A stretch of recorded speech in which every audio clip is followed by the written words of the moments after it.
कामनाओं की पूर्ति के लिए जो हम प्रयत्न करते हैं उसका उद्देश्य होता है सुख, और सुख भी ऐसा जो शाश्वत हो।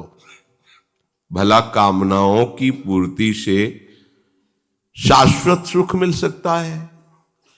क्योंकि कामनाएं तो तुम्हारी अशाश्वत हैं। नाशवान वस्तु व्यक्ति स्थान की कामनाएं करके तुम शाश्वत सुख को प्राप्त हो सकते हो? कैसे?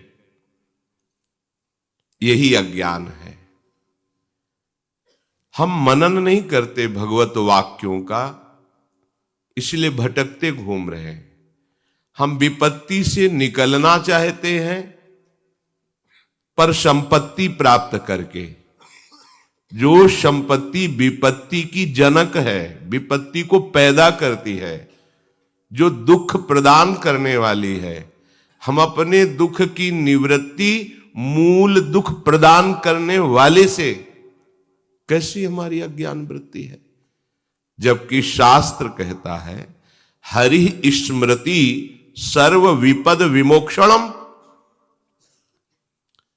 भगवान श्री हरि का सतत स्मरण समस्त विपत्तियों से बचा लेता है। आएंगी विपत्तियां, पर इतने सामर्थ्य आपके हृदय में प्रकट हो जाएगी कि आपको परास्त नहीं कर पाएंगे।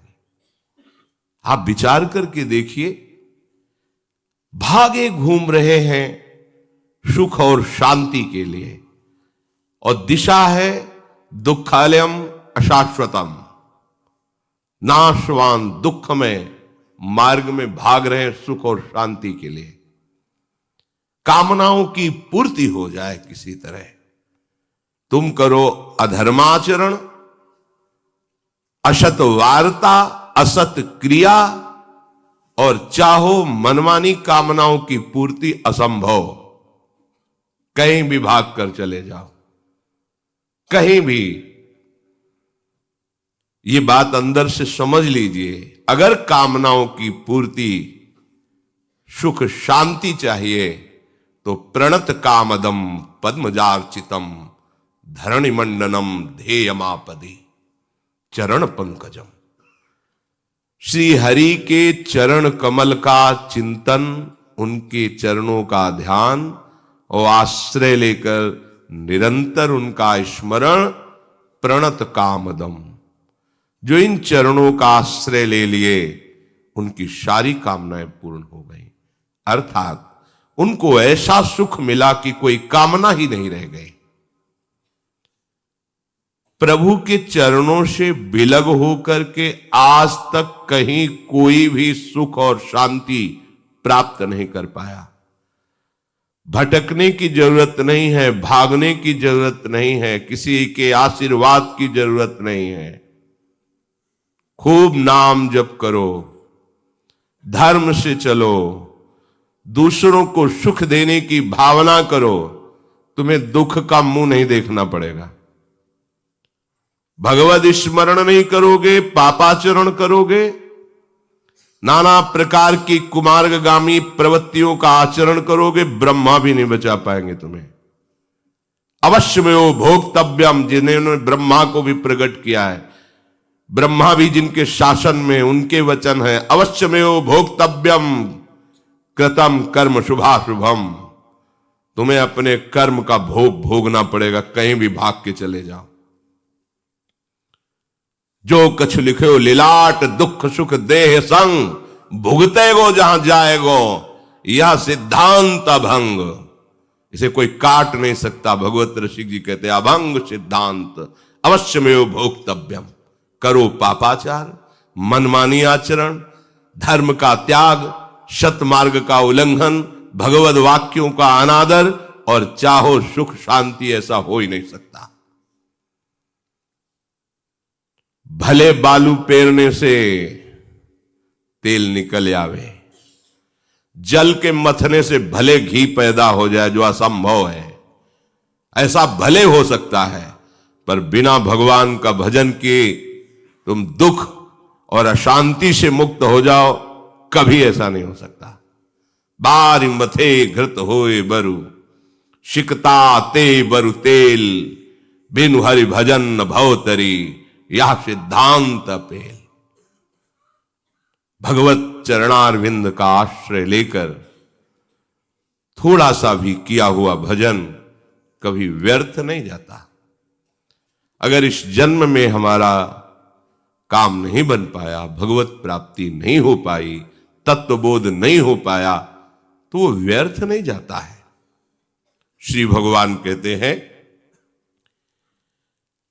अगर उसकी कोई वासना फंस गई और मेरी प्राप्ति नहीं हुई तो मैं उसी उत्तम लोगों को, जहां प्राकृतिक सुख की भरमार है, दिव्यता है सुखों में, वहां भोगने के बाद श्रीमान कुलों में जन्म देता हूं। वहां भी भजन का प्रभाव समस्त भोगों से अरुचि पैदा करके उसे वहां से जहां साधन रुका था उसी साधन में लगा देता है और वो इस जन्म में भगवत प्राप्ति कर लेता है।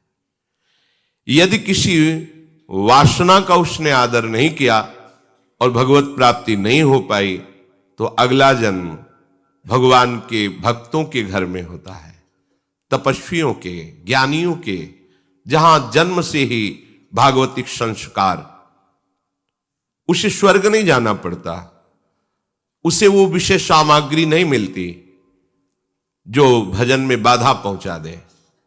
सीधे संयोग भजन का और बहुत शीघ्र उसका जो साधन पीछे था वही प्रकाशित हो जाता है और वो अपने मार्ग में चलते हुए प्रभु का साक्षात्कार करता है, तत्वबोध प्राप्त करता है।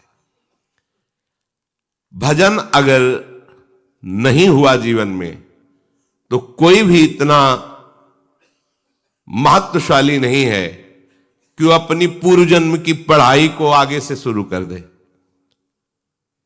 डिग्री पढ़े थे, मरे, फिर ककारा पढ़ना पड़ेगा। ऐसा नहीं कि वह डिग्री से शुरू होगा कि आप हाई स्कूल पास हो गए, अब यहां से 11-12 की पढ़ाई शुरू होगी। नहीं, वही फिर का खागा।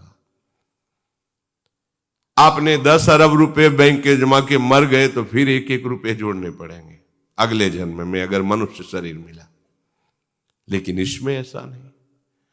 आप जितनी भूमिका पे पहुंच चुके हैं भक्ति की, भजन रूपी संपत्ति जितनी आपने कमा ली है, बिल्कुल सुरक्षित, पाई भर उसमें घाटा नहीं लगेगा।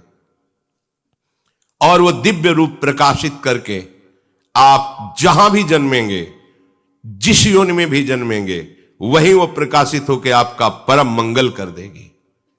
महामहिम प्रभु श्री हरि के चरणों का आश्रय लेकर भजन करना कभी कभी अमंगल नहीं हो सकता।